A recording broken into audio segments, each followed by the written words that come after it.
अजा एकादशी व्रत कथा। बहुत समय पहले एक दानी और सत्यवादी राजा हरिश्चंद्र हुए।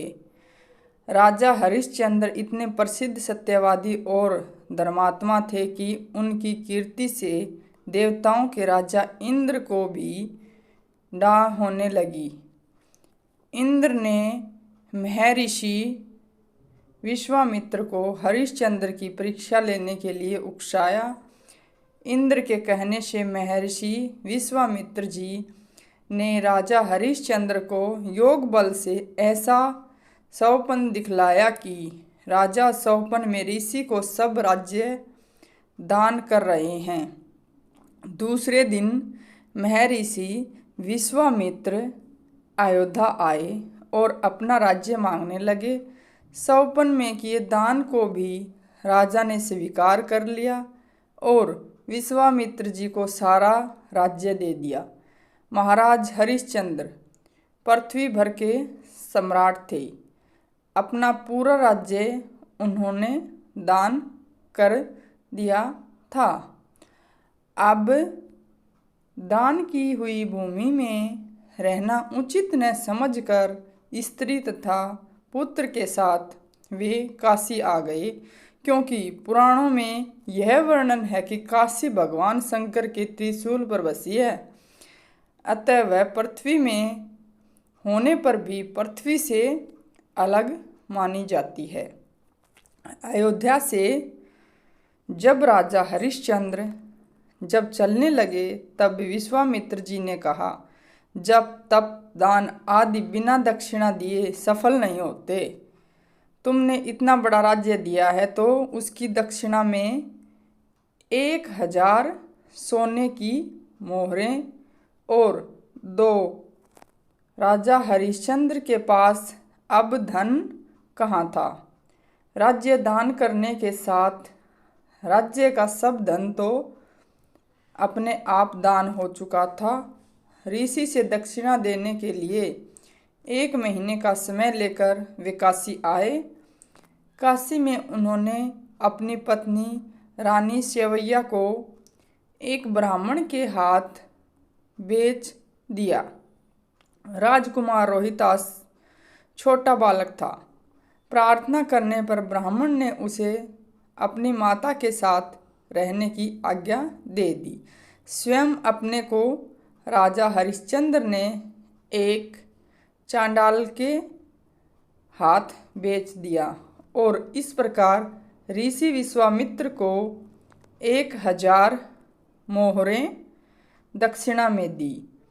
महारानी सेवैया अब ब्राह्मण के घर में दासी का काम करने लगी। चांडाल के सेवक होकर राजा हरिश्चंद्र शमशान घाट की चौकीदारी करने लगे। वहाँ जो मुर्दे जलाने के लिए लाए जाते उनसे कर लेकर तब उन्हें जलाने देने का काम चांडाल ने उन्हें सौंपा था। एक दिन शमशान भूमि की तरफ गौतम ऋषि आ गए। राजा ने ऋषि को प्रणाम किया। गौतम ऋषि ने कहा कि किसी पूर्व जन्म के पाप के कारण आपकी यह दशा हुई है। यदि तुम भाद्रपद कृष्ण एकादशी का व्रत करो और अजा एकादशी व्रत कथा सुनो तो तुम्हारा इस हालत से उद्धार हो जाएगा। राजा ने ऋषि की बात मानकर अजा एकादशी का व्रत करने लगे। एक दिन राजकुमार रोहितास ब्राह्मण की पूजा के लिए फूल चुन रहा था कि उसे सांप ने काट लिया। सांप का विष झटपट फैल गया और रोहितास मरकर भूमि पर गिर पड़ा। उसकी माता महारानी सेवैया को न कोई धीरज बंधाने वाला था और न उनके पुत्र की देह शमशान पहुंचाने वाला था। वह रोती बिलखती पुत्र की देह को हाथों पर उठाए अकेली रात के समय में शमशान पहुंची। वह पुत्र की देह को जलाने जा रही थी कि हरिश्चंद्र वहां आ गए और मरघट का कर मांगने लगे। बेचारी रानी के पास तो पुत्र की देह को ढकने के कफन तक नहीं था। उन्होंने राजा को सवर से पहचान लिया और गिड़गिड़ा कर कहने लगी, महाराज, यह तो आपका ही पुत्र है जो मरा पड़ा है। मेरे पास कर देने के लिए कुछ नहीं है। राजा हरिश्चंद्र को बड़ा दुख हुआ, किंतु वे अपने धर्म पर स्थिर बने रहे। उन्होंने कहा, रानी, मैं यहाँ चांडाल का सेवक हूँ। मेरे स्वामी ने मुझे कह रखा है कि बिना कर दिए कोई यहाँ मुर्दा न जला पावे। मैं अपने धर्म को नहीं छोड़ सकता। तुम मुझे कुछ देकर पुत्र की देह जलाओ। रानी फूट फूट कर रोने लगी और बोली, मेरे पास तो यही एक साड़ी है जिसे मैं पहने हूँ। आप इसी में से आधा ले लें।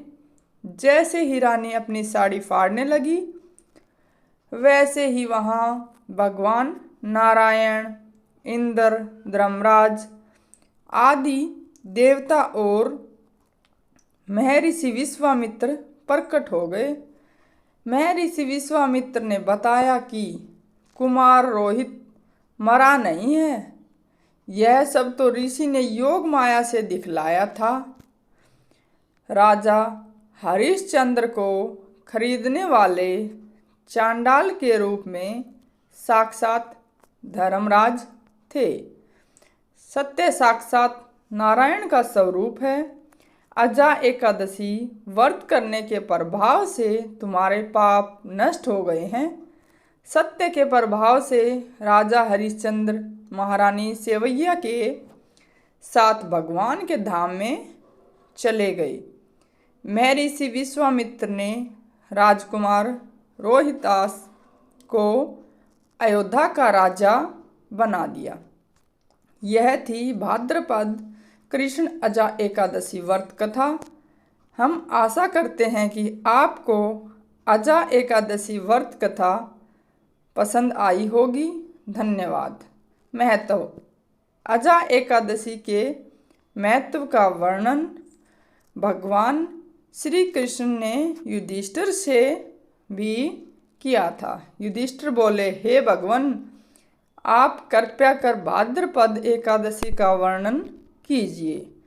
भगवान बोले, हे युधिष्ठिर, इस एकादशी का व्रत करने और अजा एकादशी व्रत कथा सुनने से सब पाप छूटकर दूर होते हैं और अंत में सद्गति को प्राप्त होता है।